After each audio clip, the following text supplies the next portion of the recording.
Video like जरूर कर लीजिए और ऐसे वीडियो लगातार फ्री में पाने के लिए चैनल को तुरंत सब्सक्राइब कर लीजिए और बेल आइकन को जरूर टैप कर लीजिए ताकि आगे भी सारे वीडियो आपको मिलते रहे। यूट्यूब में फॉलो करते हैं तो प्लीज ये वाला फ्री टेलीग्राम चैनल जरूर ज्वाइन कर लीजिएगा। सारे नोटिफिकेशन सारे अपडेट यहीं पे आते हैं, ध्यान रखिए। नमस्कार दोस्तों, स्वागत है आपका स्टडी फॉर एग्जाम्स में। दोस्तों, सामान्य हिंदी की प्रश्नोत्तरी सीरीज का यह दूसरा वीडियो है और यह वीडियो आपके आगामी exam UP triple junior steno, UPP, UPSI के लिए जो है बहुत ज़्यादा महत्वपूर्ण है। तो यह वीडियो शुरू करते हैं और देखते हैं आज का पहला प्रश्न। पहला प्रश्न है, निम्नलिखित पर्यायवाची को सुमेलित कीजिए। 4 शब्द दिए गए हैं, प्रकाश, बादल, महादेव, प्रिया। उनके सामने जो है पर्यायवाची शब्द दिए गए हैं, उनको आपस में मिलाना है। ऑप्शन आप लोग ध्यान से पढ़िए। तो इसमें प्रकाश का जो पर्यायवाची शब्द है वह द्युति है, द्युति। और बादल का पर्यायवाची वारिधर, वारिधर। महादेव का जो पर्यायवाची होता है वह आपका चंद्रशेखर, चंद्रशेखर। और प्रिया का जो पर्यायवाची है वह वल्लभा। तो इसका जो सही आंसर हो जाएगा वह आपका ऑप्शन बी, 2 1 4 3 इसका सही आंसर हो जाएगा। अगला प्रश्न देखते हैं हम लोग। अगला प्रश्न है, निम्नलिखित में से कौन सा कमल का पर्यायवाची नहीं है? नहीं पूछा जा रहा है इसमें। मुकुल, अरविंद, शतपत्र, सरसिज या उपरोक्त में से कोई नहीं। तो इसका सही आंसर है आपका ऑप्शन ए। मुकुल जो है यह कमल का पर्यायवाची नहीं है। बाकी अरविंद, शतपत्र, सरसिज ये तीनों जो है कमल के पर्यायवाची शब्द हैं। मुकुल का जो पर्यायवाची है वह कली, कली, कलिका, गुंजा, ये सभी जो है मुकुल के पर्यायवाची हैं। तो इसका ऑप्शन ए सही है। तुलसीदास ने विनय पत्रिका तथा कवितावली की रचना निम्नलिखित में से किस भाषा में की? अवधी, ब्रजभाषा, बुंदेली, भोजपुरी या उपरोक्त में से कोई नहीं। तो इसका सही आंसर आपका ऑप्शन बी है। तुलसीदास ने विनय पत्रिका और कवितावली की रचना जो है वह ब्रजभाषा में की है। इसका ऑप्शन बी सही है। निम्न में से स्त्रीलिंग का शब्द है द्विज, युगावतार, तृष्णा, शिष्टाचार या उपरोक्त में से कोई नहीं। तो इसका सही आंसर है आपका ऑप्शन सी। तृष्णा शब्द जो है, तृष्णा यह स्त्रीलिंग का शब्द है। बाकी द्विज, युगावतार, शिष्टाचार ये सभी जो है पुल्लिंग के शब्द हैं। अपना उल्लू सीधा करना मुहावरे का अर्थ क्या होगा? अपना उल्लू सीधा करना मुहावरे का अर्थ अपना मतलब निकालना, कार्य पूरा हो जाना, दूसरे से कार्य करवाना, अपना कार्य पूरा करना। तो इसका सही आंसर हो जाएगा आपका ऑप्शन ए। अपना मतलब निकालना है मुहावरे का अर्थ होगा। यह जो है मुहावरा आपका अपना उल्लू सीधा करना, इसका जो अर्थ हो जाएगा अपना मतलब निकालना हो जाएगा। इसका ऑप्शन ए सही है।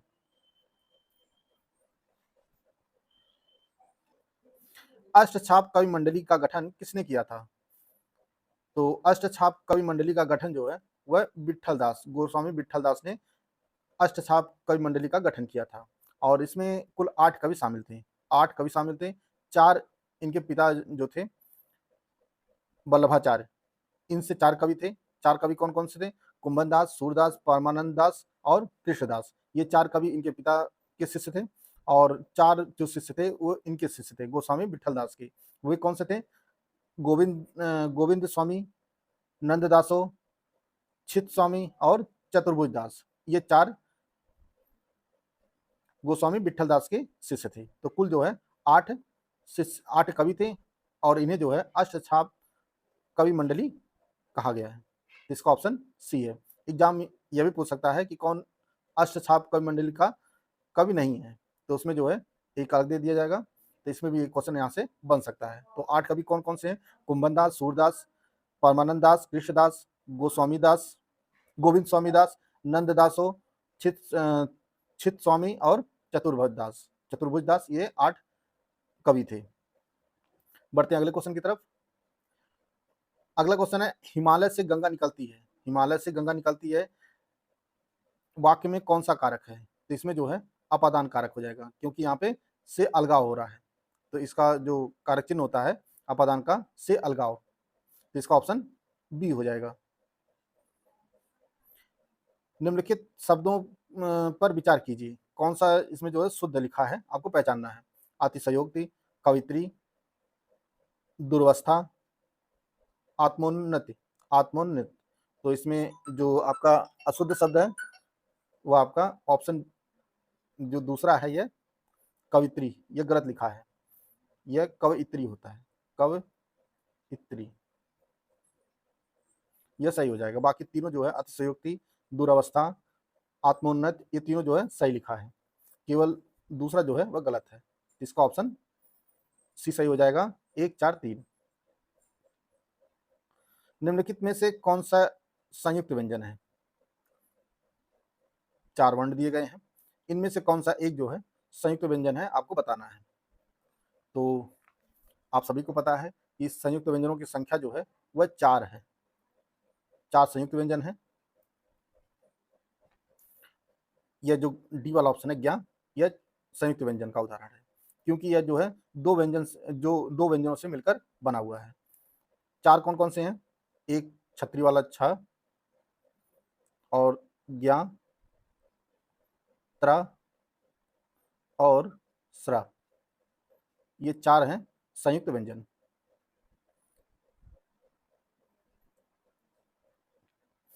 हिंदी में प्रचलित सिफारिश, सिफारिश किस भाषा का शब्द है? सिफारिश किस भाषा का शब्द है? यह फारसी भाषा का शब्द है। निम्नलिखित में से सही वाक्य पहचानिए, कौन सा वाक्य जो है शुद्ध है व्याकरण की दृष्टि से, उसको पहचानना है। ऑप्शन दिया गया, आप लोग ऑप्शन ध्यान से पढ़िए। तो इसमें जो शुद्ध है वह है आपका ऑप्शन सी, मुझे बहुत आनंद आता है, यह एक शुद्ध वाक्य है। बाकी सब में जो है अशुद्धियां हैं। निम्न में से तद्भव शब्द कौन सा है? इसमें 4 शब्द दिए गए हैं, ग्राम, अश्रु, सूर्य, आग, या उपयुक्त में से कोई नहीं।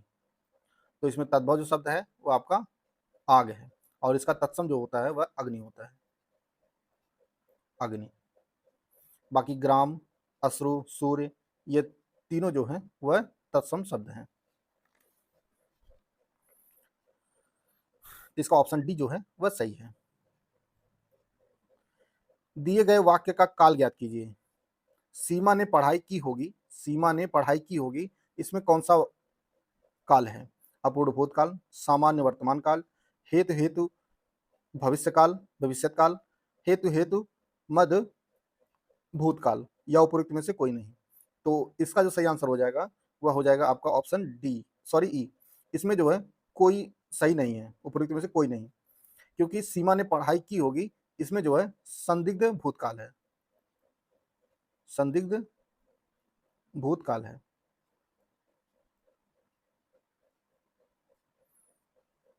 तो इसका ऑप्शन ई सही है। मेरे तो गिरधर गोपाल दूसरो ना कोई, जाके सिर मोर मुकुट मेरो पति सोई, इसमें कौन सा रस है? श्रृंगार, हास, रौद्र, शांत, या उपयुक्त में से कोई नहीं। तो इसमें जो है श्रृंगार रस है, इसका ऑप्शन ए सही है।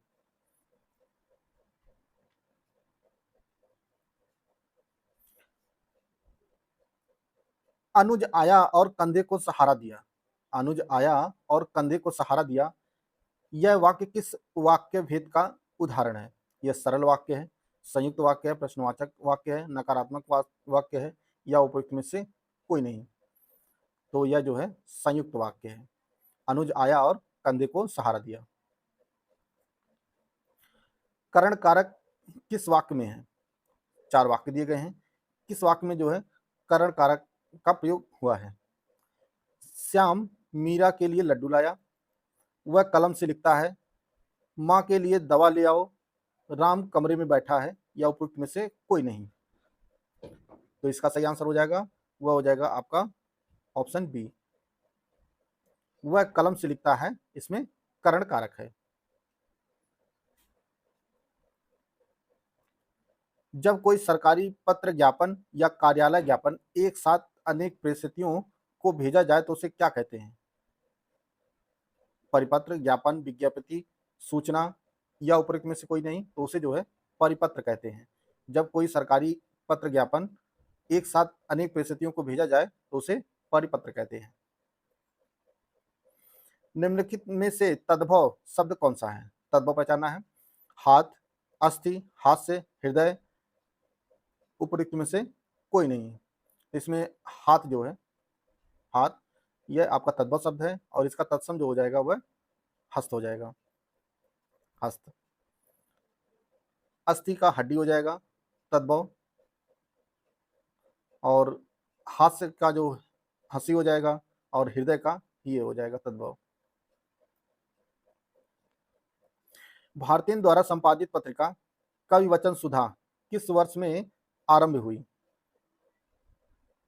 4 ऑप्शन दिया गया आपके सामने, ऑप्शन आप लोग ध्यान से पढ़िए। तो इसका सही आंसर ऑप्शन ए है। 1868 में जो है भारतीय हरिश्चंद्र द्वारा कवि वचन सुधा पत्रिका का प्रकाशन शुरू हुआ। तो इसका ऑप्शन ए सही है।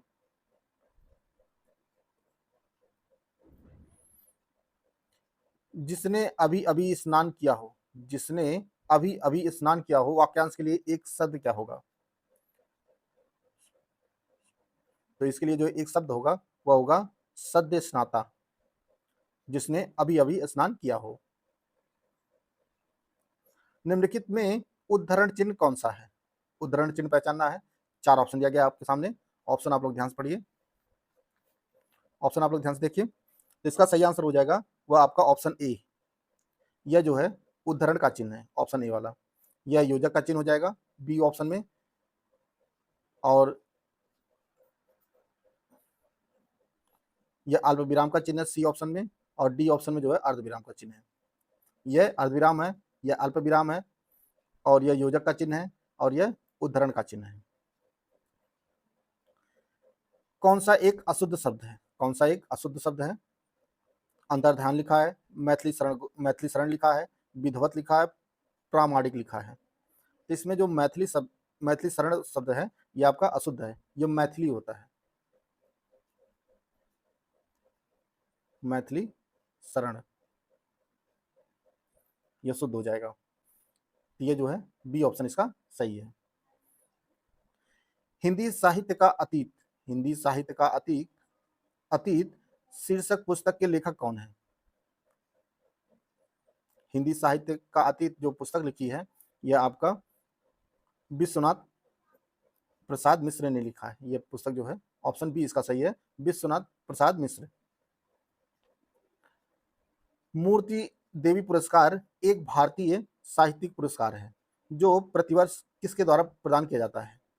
तो यह पुरस्कार जो है ज्ञानपीठ समिति के द्वारा जो है प्रदान किया जाता है, इस मूर्ति देवी पुरस्कार साहित्य के क्षेत्र के लिए। तो इसका ऑप्शन ए सही है। विलोम की दृष्टि से असंगत युग्म कौन सा है? अज्ञ का विज्ञ, अद्यतन का पुरातन, पराजय का विजय, अर्वाचीन का नवीन, और उपर्युक्त में से कोई नहीं। तो इसका जो असंगत युग्म है इसका ऑप्शन डी है। अर्वाचीन का जो विलोम होता है वह प्राचीन होता है, प्राचीन, नवीन नहीं प्राचीन। तो इसका ऑप्शन टी सही है। बाकी तीनों जो है आगे का विज्ञ होता है, अद्यतन का पुरातन होता है, और पराजय का विजय। निम्नलिखित में से कौन पदबंध का भेद नहीं है? निम्नलिखित में से कौन पदबंध का भेद नहीं है? ऑप्शन आप लोग ध्यान से पढ़िए। पदबंध वह होता है जब एक से अधिक पद एक से बंधे हों तो उसे जो है पदबंध कहते हैं। और पदबंध जो है 8 प्रकार के होते हैं, पदबंध 8 प्रकार के होते हैं, और इसमें जो अव्यय पदबंध है यह उसका भेद नहीं है। बाकी विशेषण, क्रिया, संज्ञा, ये जो है पदबंध के भेद हैं, इसमें अव्यय शामिल नहीं है। दोस्तों 15 मई 2025 से यूपीटी प्लस पीटी 2025 के लिए हमारा पेड ग्रुप शुरू हो रहा है, और यह पेड ग्रुप आपको दोनों भाषाओं में उपलब्ध होगा। पीटी 2025 की अगर आप कंप्लीट तैयारी करना चाहते हैं तो आप हमारा कंप्लीट बैच ज्वाइन कर सकते हैं। इसके लिए जो फीस रखी गई है वो 1500 रुपये रखी गई है। इसमें पूरा स्टडी मटेरियल दिया जाएगा, टेस्ट सीरीज प्रोवाइड किया जाएगा, पेड क्विज प्रोवाइड किया जाएगा, सब कुछ जो आपको इसी में प्रोवाइड किया जाएगा। अगर आपने ये पेड ग्रुप ज्वाइन कर लिया है तो आपको कोई भी और पेड ग्रुप या कुछ भी ज्वाइन करने की जरूरत नहीं है। सब कुछ जो स्टडी मटेरियल, टेस्ट सीरीज, सब कुछ आपको इसी में प्रोवाइड की जाएगी। अगर आप केवल स्टडी मटेरियल का ग्रुप ज्वाइन करना चाहते हैं तो इसके लिए जो फीस रखी गई है वह 800 रुपये रखी गई है। इसमें आपको ऑफिशियल सिलेबस के अनुसार जो है आपको स्टडी मटेरियल प्रोवाइड किया जाएगा। अगर आप केवल टेस्ट सीरीज लेना चाहते हैं तो इसके लिए जो फीस है 500 रुपये रखी गई है और इसमें आपको 25 टेस्ट सीरीज प्रोवाइड की जाएगी। इसमें फुल लेंथ जो है 10 होंगी और 15 जो है टॉपिक वाइज होगी। केवल अगर आप पेड क्विज का जो ग्रुप ज्वाइन करना चाहते हैं तो इसके लिए जो फीस है वो 500 रुपये है और इसमें आपको कम से कम जो है 2000 क्वेश्चन की प्रैक्टिस कराई जाएगी। इनमें से आप कोई भी ग्रुप ज्वाइन करना चाहते हैं तो ये नंबर दिया गया है 8564880530 या 7523864455। इस पर कॉल या व्हाट्सएप करके पेड बुक की जानकारी प्राप्त कर सकते हैं। महाप्राण व्यंजन है। महाप्राण व्यंजन वो होते हैं जिन व्यंजनों के उच्चारण में अधिक वायु मुख से निकलती है, वे महाप्राण व्यंजन कहलाते हैं। जिनसे कम निकलती है, जिनके उच्चारण से, उन्हें जो अल्प प्राण कहते हैं। तो इसमें जो है आपका ऑप्शन डी जो है वह छ, झ और ख, यह जो है महाप्राण व्यंजन है। इसका ऑप्शन डी सही है। गगनचुंबी में कौन सा समास है? गगनचुंबी में कौन सा समास है? तो इसका जब समास विग्रह करेंगे यह हो जाएगा गगन को चूमने वाला, यानी इसमें तत्पुरुष समास है। इसका ऑप्शन बी सही है। पूर्व में किसी व्यक्ति या अधिकारी को भेजे गए पत्र का जवाब न आने पर जो स्मरण पत्र भेजा जाता है उसे क्या कहते हैं? परिपत्र, अनुस्मारक, निविदा, विज्ञप्ति या उपरोक्त में से कोई नहीं, तो उसे अनुस्मारक पत्र कहते हैं। इसका ऑप्शन बी सही है। तो दोस्तों, यह कुछ महत्वपूर्ण हिंदी की प्रश्नोत्तरी थी जिसको हम लोग इस वीडियो के माध्यम से कवर कर चुके हैं। वीडियो अगर आपको अच्छा लगा तो लाइक कर सकते हैं, चैनल को सब्सक्राइब कर लीजिए। मिलते हैं नेक्स्ट वीडियो में, तब तक के लिए जय हिंद, जय भारत।